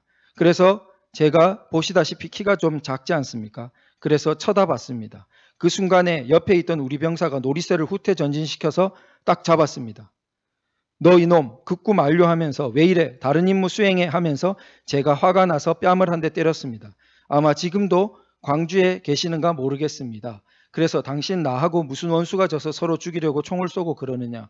제가 병사를 보고 이 특공대장은 특별히 표시해가지고 후송을 해라 해서 후송을 시켰습니다. 라고 했어요. 그런데 어떻게 하물며 살려달라고 하는 사람을 죽이겠습니까? 이 사람이 윤석루예요. 아까 기동타격대장.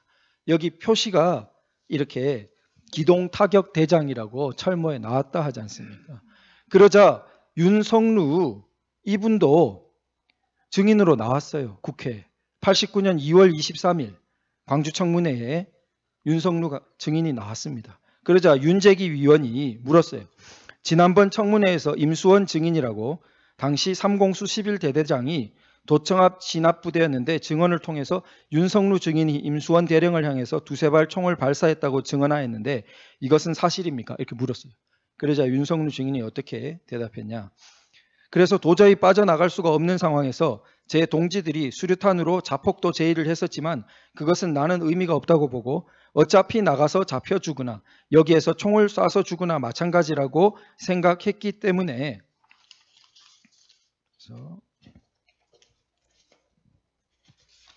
제가 페이지가 여기 있어요. 제가 소지하고 있던 리볼버 권총으로 공수부대 제1지휘자급으로 보이는 임수원 대령에게 총을 2-3발 쐈습니다. 이렇게 사실이죠. 양쪽 주장이 일치하죠. 자기한테 총을 쐈어요. 맞았으면 죽죠. 크게 다치죠. 근데 어때서 19세예요. 기동타격 대장이라고 철모만 썼지 19세예요. 총도 잘 쏠 줄 몰라요. 그러니까 빗나가죠. 중령이에요. 옆에 병사가 그 사람 쏠려 했어요. 그러니까 활짝 놀라서 그 병사 보고 짜식 하면서 오히려 그 병사 뺨을 때렸어요. 이게 마음이었어요. 그런데 이 책에 어떻게 썼어요?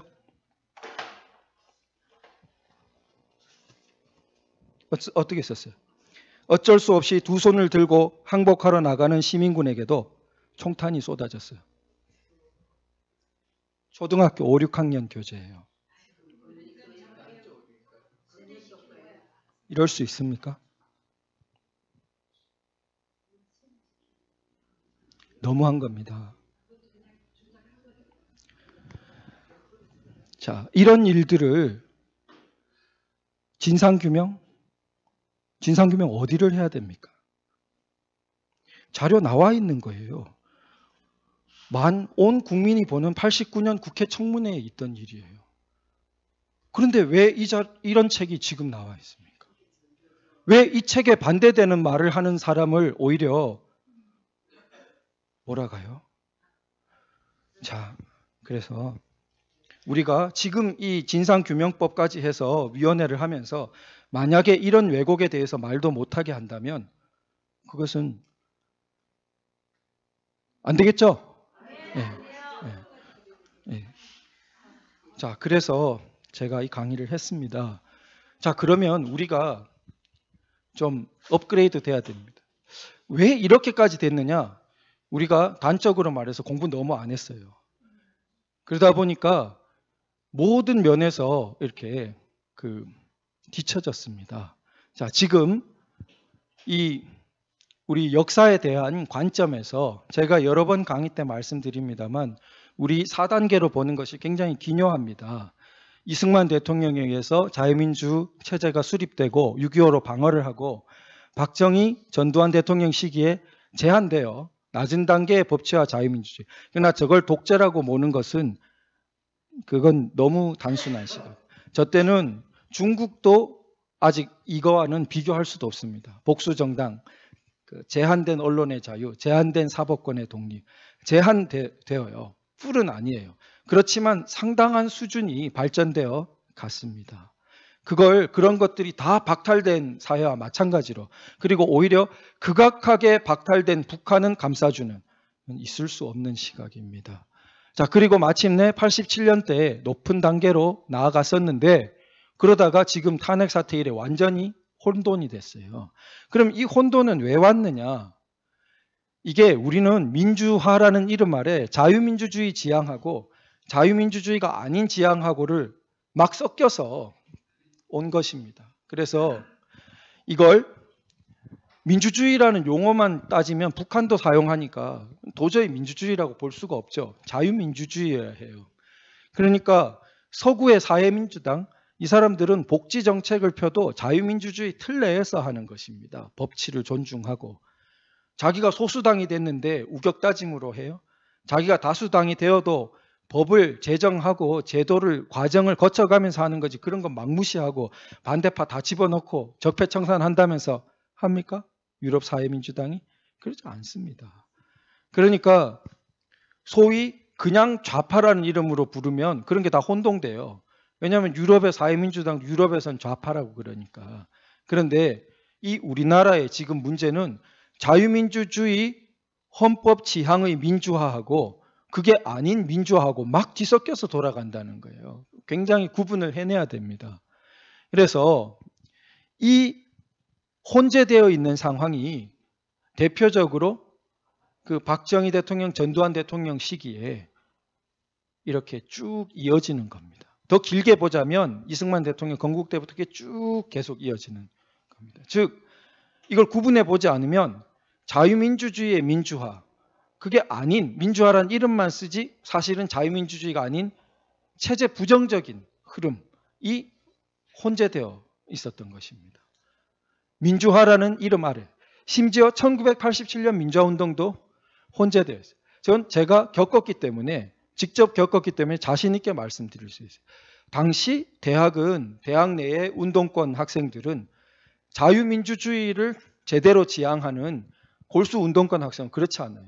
온갖 혁명 이야기로 가득 차 있던 대학가였습니다. 자유민주주의 지향이 아니에요. 그러나 87년 데모에 나온 많은 숫자의 학생들은 거기에 조직에 안 속한 사람도 상당수 있어요. 그러니까 그 사람들은 그냥 우리가 생각하는 자유민주주의, 직선제 개헌 이렇게 나아가는 사람들도 상당수 있었다고 봐야 돼요. 그러니까 이게 섞여 있었습니다. 그러면 87년만 그러냐? 자, 이게 제가 볼 때는 박정희 대통령 시기와 쭉 87년까지 전 시기에 걸쳐서, 왜냐하면 그때의 민주주의는 아까 큰 틀에서 봤듯이 좀 제한된 법치와 자유민주주의였기 때문에 이것을 보다 온전한 법치와 자유민주주의로 가려고 하는 노력이 전 시기에 걸쳐서 있었다라고 보는 것이 거시적으로 볼 때는 온당하다. 그런데 그게 혼재되어 있는 게 문제였다. 그러면 이러한 진정한 자유민주화의 흐름이 80년 5월에는 없었을까? 우리나라 전체로 봤을 때. 그건 생각하기 어렵다고 봐요. 아니, 그 시기 전체 약 30년에 걸쳐서 그런 흐름이 쭉 존재하는데 하필 80년 5월에만 그런 흐름이 하나도 없다. 그거는 생각하기 어렵다고 생각합니다. 그 다음에 자, 이게 사실 동의를 못하는 분들도 있어요. 제 말이. 80년 5월 특히 5.18 광주까지 가면 이걸 동의하지 못하는 분들이 있는데 제가 이걸 어느 정도 형식 논리적이지만 전개해 보는 겁니다. 자, 80년 5월 우리나라 전체로 볼 때 그 흐름이 전무하다고 볼 수 없다. 그 다음에 80년 5월 광주로 국한을 하더라도 0이라고 볼 수 없다. 이게 제 말입니다. 왜 하필 80년 5월 광주에만 제가 30년 걸쳐 우리나라 전체에서 있는 흐름이라고 하는 자유민주화의 흐름이 하나도 없겠냐는 거예요. 저는 그렇게 봅니다. 있다고 봅니다. 있는데 문제는 항상 혼재되었다고 그랬죠. 우리나라. 약 30년에 걸쳐서 자유민주화의 민주화인지 자유민주화가 아닌 민주화인지 체제 부정적인 것인지가 혼재되었는데 특히 80년 5월 때 혼란스러웠어요. 우리나라. 그 민주가 어느 민주를 가리키는 건지. 그 다음에 5.18 광주에서 많이 혼란스러웠던 거예요. 자, 그런 부분을 저는 생각하고, 자, 저의 생각과 좀 다른 책을 한번 소개해 봅니다. 광주의 권력이라고, 광주에서 구청장을 하신 분이라고 해요. 자, 2017년에 저는 이제 논점을 좀 잘 보여준다고 생각해서 이 대목을 골라봤습니다. 이 분은 자, 동학과 5.18을 비교해요. 그래서 동학과 5.18이 진정한 근대 시민의 것이다. 이런 주장을 펼치세요. 그러니까 제가 아까 전에 제시한 역사 흐름과는 굉장히 사뭇 다른 역사 그 흐름을 제시하게 됩니다. 보세요. 동학을 최초로 시민이라 부를 주체가 굉장히 의문스러워요. 만민공동회에서 입헌군주제를 지향했던 사람들이 그나마 시민 지향에 가까운 것 같은데 이분은 동학 더구나 남적 중심의 이 전봉준 이렇게 막 무기 들고 나왔던 사람이 시민 지향이라고 이런 주장을 펼쳐요. 그리고 이게 실패하고 일제치하로 이렇게 하는데 자, 저는 설명이 필요합니다. 저는 만민공동의 입헌군주제를 지향하다가 안 되고 이게 그 군주정으로 안 되겠구나. 그 선각자가 이승만이에요. 그래서 기독교를 받아들이고 그 각성이 많은 사람들에게 퍼지면서 1919년 3.1운동에 이르면 벌써 대한민국이라고 쓰게 됩니다. 왕정이 아닌 민주공화국을 지향하게 돼요. 그 흐름이 이어져서 45년 우리 48년 건국까지 이렇게 간다고 봐요. 근데 이분은 어떻게 봐요? 일제로 바로 이렇게 뛰고 그 다음에 조선은 모두 한국 신민이 되었다. 그 다음에는 4.19에 짧게 시민이 등장하고 자, 건국도 없어요 이제. 그런데 또 4.19는 시민이 된대요. 그 다음에 쿠데타로 권력을 잡은 박정희의 억압이 시작되면서 모두 국민이 되었다. 이건 이제 국민을 시민과 대립되는 식으로 써요. 근데 네이션 스테이트의 국민 없이 저는 근대 서구의 시민이 성립한 지 굉장히 의문스러워요. 근데 이분은 어쨌든 동학농민전쟁도 시민이라 그러니까 그렇게 해서 5월 광주에 이르러 다시 시민이 등장했고 그러고 이제 87년은 그렇게 이어진 이렇게 봐요. 그런데 이 역사관이 어떨까요? 상당히 퍼져 있다고 봐야 됩니다. 제가 볼 때. 그래서 봐줄 만한 건 4.19, 5.18, 87년. 그리고 그거는 옛날로 거슬러 가면 그 뿌리는 동학농민전쟁. 그 사이에 안 썼다 뿐이지 좌익계열, 노동운동 이런 거 집어넣어. 그럼 이제 쭉 이렇게 이어져서 보는 거예요. 그래서 이 분은 직강수와 광주 공동체는 모두 작은 국가였다. 저런 말이 성립할까 싶어요. 꼬민 이런 식을 생각하면 저렇게 되는지. 그래서 여러모로 닮았다. 둘이 공유하는 언어는 시민, 자치, 호남이었다. 자치를 굉장히 이렇게 많이 강조합니다. 새로운 좀 좌익적인 흐름이라고 생각되는데 그래서 시간이 없으니까 이 노래 소개는 생략하고 이 5월을 그래서 여기 보시면은 5월 때 이러면서 책을 내는데 내가 밟고 뛰는 이 철길의 받침목은 성조기의 빨간 줄 파란 줄이요. 내가 밟고 뛰는 이 철길의 자갈들은 성조기의 별들이다. 철저하리 많지 지근지근 집 밟고 가자. 이게 5월 대장이란 이 책에 실린 글의 일부예요. 왜 5월을 이렇게 연결시키냐는 거예요. 이렇게 연결시키면 그러면은 제가 아까 말씀드린 혼재된 데서 뒷부분만 살죠. 그게 5월을 죽이는 거죠. 오히려. 그건 자유민주화와 같이 갈 수 없게 되는 겁니다. 그렇게 되면. 그런데 이런 길로 많이 갔습니다. 이런 길로. 자, 그러고 그거를 자, 지금은 또 이제 좀 더 최근의 학자 이야기 뭐 온갖 그런 거 해서 대표적인 말에 이런 게 있습니다. 이분 이제 문학 평론하신 건데 5월에 관계된 문학을 모아서 이제 그 글 중에 하나를 인용해 보면 이렇습니다. 5월 광주의 인민들은 법치를 내세운 군부의 폭력을 자 예외 상태로 결정했. 이거 이제 굉장히 학문계 용어예요. 결단론 뭐 이런 거에 칼 슈미트 뭐 이렇게 해서 그래서 주권자의 자기가 이제 헌법을 제정하는 입장으로 올라섰다. 막 이렇게 논리를. 그래서 법치를 넘어 인민의 자치로 나아갔다. 이렇게 이제 서술을 했어요. 자치와 법치가 대립됩니까? 그러니까 이 법을 위에서 누가 마음대로 만들어서 시행하려고 하면 그건 자치와 대립될 수 있겠죠. 그러나 영미가 생각하는 법치는 공동체가 경험과 의논을 통해 법을 계속 만들어가고 수정도 해가는 법치예요. 근데 그걸 떠나서 무슨 자치가 있냐는 겁니다. 강제력을 그런 공동체의 의논과 경험을 통해 축적시킨 법을 통해서 적법 절차로 공권력이 발동되고 행사되게 하자는 것이 법치인데 그걸 떠나서 더 우월한 자치가 어느 자치가 있냐는 거예요. 만약에 그런 매개를 다 생략하고 자치 그러면 그게 이제 이런 좀 혁명주의 같은 뭐 프랑스 파리 꼬민 막 이렇게 해방구 그런데 자치에 빛나는 순간이 있었다 막 이렇게 가게 되는 거예요. 그래서 동학농민군의 뭐 그런 때에 빛나는 자치의 순간이 있었다 이렇게 가요. 예외 상태에만 자치의 순간이 있어요. 우리는 예외 상태가 아니라 일상적으로 자치를 살고 싶어요. 그러려면 법치와 통합되는 그런 거로 가야 되는데 자 그런데 이런 부분이요. 이쪽에서는 그래도 온갖 학자와 막 이래가지고 이렇게 갈 동안 제가 생각할 때는 우리 이 대한민국 자유민주주의 쪽은 이런 법치에 대한 이런 생각 별로 안 했어요. 그런 논의 자체가 굉장히 이분이 이렇게 말하면 제가 지금 말한 것처럼 이렇게 반박하는 논의 굉장히 찾기 어려워요. 그러니까 위기를 맞죠. 그러니까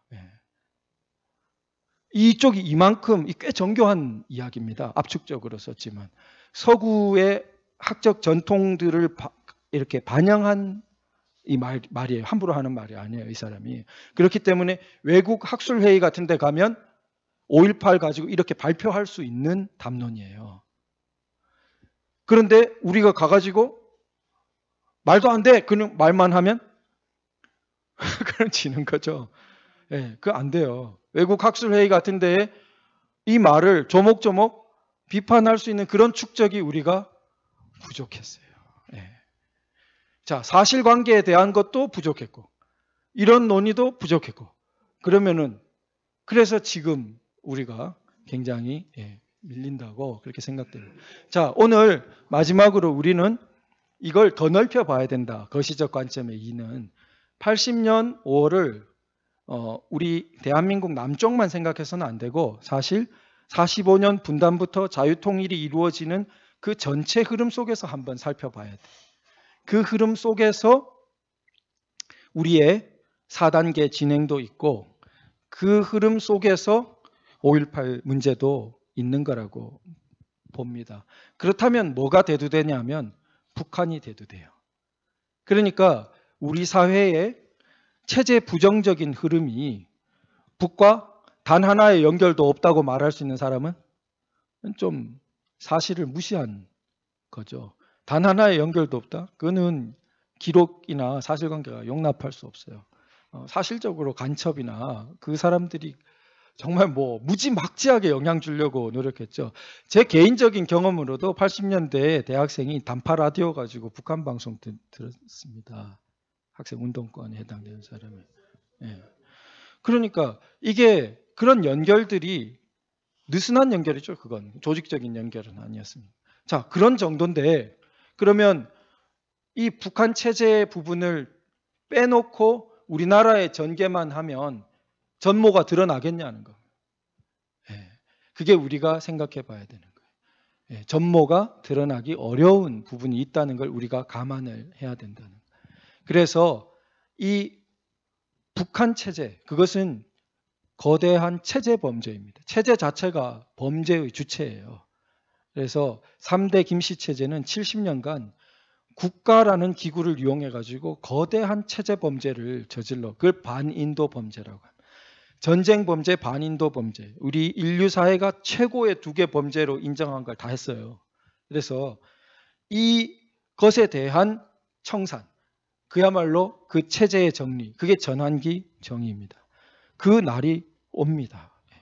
그 관점에서 봤을 때 결국 보다 온전한 것은 그때에 다 있을 것이다. 지금 모든 것을 다 할 수 없을 것이다. 이런 생각을 합니다. 그런데 지금 할 수 있는 것도 안 하면 안 되겠죠. 물론 아까 전에 기록들이나 여러 가지 보면 지금 할 수 있는 과제들도 많이 있지요. 제가 지금 그 인문대학을 다녔기 때문에 이 부분 마지막으로 조금 우리도 그 상당한 이론이 있다 이제 좀 말씀드리려고 그럽니다. 이 책은 이제 김현이라는 그 뛰어난 불문과의 그 문학 연구가고 평론가인 분이 이제 소개한 건데 유명한 이론가입니다. 르네 지라르라는 불란서 출신의 저 이론가는 책이 이제 폭력과 성스러움, 희생양 이런 책 번역되어 있는 책들을 했는데 자 제가 이해하기로는 제 이해가 틀릴 수도 있고 부족할 수도 있습니다. 그런데 제가 이해하기로는 이분 주장은 인류의 그런 인류학적 연구를 많이 했어요. 이분이 인류 사회는 어떤 집단 사회마다 굉장히 그게 태동될 때 폭력이 있다고 이렇게 봅니다. 그러니까 정초적인 폭력이 있다고. 그게 로마 신화 같은 데도 그 로마의 건국 신화 같은 데도 잘 나옵니다. 뭐 늑대의 젖을 먹고 자랐느니 뭐 끔찍한 이야기가 이렇게 앞에 그런데 이 사람은 이 체제가 성립될 때 항상 이 집단 사회가 성립될 때 그런 폭력이 있는데 나중에 곧 이 폭력은 성역화된다고 봐요. 이렇게 그래서 어떤 그때 그 폭력은 주로 뭐를 반영하냐면 희생되는 뭔가가 있다고 봐요. 희생물이. 그러니까 희생물이 있고 그러니까 희생물에 대한 폭력이 있어서 어떤 사회가 성립되는데 그러면 그 사회는 그것을 약간 신화하고 성역화, 성스러운 영역으로 이렇게 설정한다는 겁니다. 그게 사회의 부족 사회나 여러 군데에서 발견되는 조직 원리라고 봐요. 그리고 그 사회의 구성원이 된다는 것은 반대 방향으로 이 증오를 공유한다고요. 그 희생물에 대해서 공격을 퍼부었던 이 증오를 공유하면서 자기가 그 집단의 구성원이 되는 그런 좀 원리를 피력했습니다. 그런데 이게 우리 자유민주주의로 보면은 이분이 이제 그러다가 후기로 가면은 그런데 성경은 상당히 조금 예외적이다. 처음엔 예외적이지 않다고 하다가 후기로 갈수록 굉장히 좀 예외적이라고 봤습니다. 왜냐하면 그 희생물이 성경의 그 십자가 예수의 그 사건은 죄도 없고 자발적이고 그래서 그 아주 죄 없는 희생물 그리고 자기가 희생되기로 작정하고 나왔던 그 희생물 이 원리를 굉장히 새로운 원리로 바꿔버렸다, 깨버렸다. 새로운 어떤 단계를 낳았다. 기존의 사회가 조직하고 있던 원리와는 다른 사회의 조직 원리를 낳았다. 이게 사랑이에요, 사랑. 그러니까 이거를 근데 우리 자유민주주의의 바탕에 기독교가 있다. 제가 이제 강의에서 소개드리는 베르그송 같은 학자들이 말한다. 그러니까 자유평등만 놓으면 둘이가 화해가 안 돼서 깨지는데 그 밑에 사실은 사랑의 원리가 있어서 붙이고 있다. 그걸 뭐 아주 집단적인 그냥 자기 편만에 대한 사랑이라고 해석하는 프랑스의 그 형제에는 그렇게 나쁘게 보는 분도 있는데 저는 그 해석만 옳은 것은 아니라고 봐요. 베르그송 같은 대학자가 이 사랑을 진짜 우리가 보통 생각하는 박애 그런 의미로 보고 있으니까 그런 측면이 상당히 있다고 봅니다. 그런데 이런 면에서 보면은 어떤 폭력에 대해서 그게 성역화되는 그런 부분이 상당히 여러 사회에서 발견되는 건데 우리가 지금 친일 미화 금지법 이런 걸 누가 국회의원이 발의해요. 최근에. 그러면 이게 상당히 문제죠. 저런 규정을 하면 뭐 공개적인 공론의 영역에서 추방한다는 거죠. 못하게. 그런데 우리가 김일성 공개 찬양을 불허해야 된다. 그런 우리의 입장하고 저 입장하고 같겠냐 이겁니다. 네, 그걸 구분해야 돼요. 왜냐하면 김일성 공개 찬양 불허 여기에는 뭐가 들어있냐면 저 영역이 우리의 자유를 아주 이 자유라는 게 사실은 깨지기 쉽습니다. 그래서 그것을 연약한 그 자유를 깨버릴 수 있는 그런 굉장히 위험성을 갖고 있기 때문에 독일의 나치나 이런 것처럼 그 부분만큼은 금지되어야 한다는 문제가 있는 거예요. 저쪽은 자유 자체를 굉장히 파괴하려는 그런 부분이 있기 때문에. 그런데 친일 미화 금지 저 경우는 일본 그리고 일제시대에 대해서 좀 다른 의견을 피력한다고 해서 그럴 정도의 위험성을 우리 사회에 주냐. 그 사람들이 추구하는 게 진짜 김일성 체제처럼 자유를 극악하게 파괴해버리는 체제를 지향하고 있는 거냐. 그런 소녀상에 대해 의문을 제기하고 일제시대에 대해 근대화 부분에 대해서 재평가를 해야 된다고 말하는 사람들이 그런 전체주의 위험성을 갖고 있지 않잖아요. 그러니까 그 두 개를 왜 너는 어떤 부분은 사상 자유나 언론 자유가 제한될 수 있다고 말하면서 왜 친일 미화 금지는 안 된다고 말해. 이렇게 할 때 우리가 그 둘을 구분할 수 있어야겠다는 겁니다. 그래서 우리가 보면은 이 역사에서 최종적 결론을 열어둬야 된다는 원론을 우리가 다시 한번 상기할 필요가 있어요. 자, 이 책이 아까 전에 사실에 대한 부분도 있지만 어떻게 보면 그런 조심스러움, 그러니까 역사에 대해서 우리가 누구도 최종 결론을 내리지 못, 저도 마찬가지고 그걸 어떤 학자는 그렇게 말합니다. 왜 못 내리느냐? 우리가 살고 있기 때문에. 우리가 아직도 그 현재 과정으로 그걸 살아가고 있잖아요. 그 만들어가는 일부잖아요. 근데 최종 결론이 날 수가 없다는 거죠. 마치 양자 역할, 관찰자가 이렇게 이미 개입을 하기 때문에 관찰자가 없을 때 하고 그로써 그 자체로 달라져 버리는 것처럼. 그래서 우리가 최종 결론을 내릴 수 없는 상태에서 하나의 새로운 틀을 우리는 생각해 봤습니다. 이 5.18이라는 것을 우리 대한민국의 4단계 역사 관점에서 또 민주화 이름 아래 혼재되어 있는 흐름을 구분하면서 봐야 된다는 것. 그 다음에 두 번째는 우리가 한반도 전환기 정의라는 틀을 가지고 좀 접근할 필요가 있다. 저는 마지막으로 그럼 한반도 전환기 정의는 굉장히 큰 의의가 있는데 왜냐하면 그 20세기에 참 많은 희생이 있었습니다. 수많은 2차 대전과 뭐 스탈린 체제와 온갖 폴포트와 그런데 그걸 딛고 사람들이 인류 사회가 만들어낸 그 길어 올린 개념이 전환기 정의입니다. 그 왜냐하면은 국가에 준하는 체제는 이런 극악한 범죄를 저질러도 그 관련된 사람들을 처벌할 방법이 없었어요. 왜냐하면 형벌권들을 다 국가나 국가에 준하는 체제가 갖고 있기 때문에. 그래서 어떻게 보면 국가나 국가에 준하는 체제에 의해서 그 큰 대형 인권 참화가 일어나는 겁니다. 그걸 겪고 난 다음에 인류 사회가 인류 사회적인 노력으로 그걸 용납하지 않고 그 정의를 실현하겠다고 나온 개념이 전환기 정의예요.